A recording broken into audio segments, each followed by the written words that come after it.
नमस्कार मंडळी.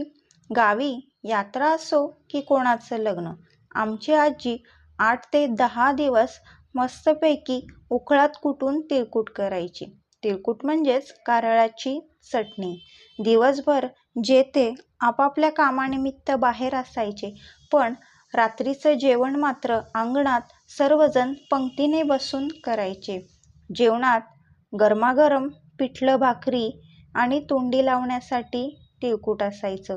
भाजी चेंज असायची, पण तिळकुट मात्र आम्ही आवडीने खायचो. त्याच तिळकुटात तेलाची धार, ज्याला थोडंसं आणखीन तिखट हवं आहे ते थोडासा आणखीन मसाला घालून मस्तपैकी तिळकुट आवडीने खायचं. तर हीच तिळकुटाची रेसिपी आजीच्या पद्धतीने सेम मी तुमच्याशी शेअर केलेली आहे. तुम्हाला नक्की आवडेल यात शंकाच नाही. आणि हो, जाता जाता सबस्क्राईब करा.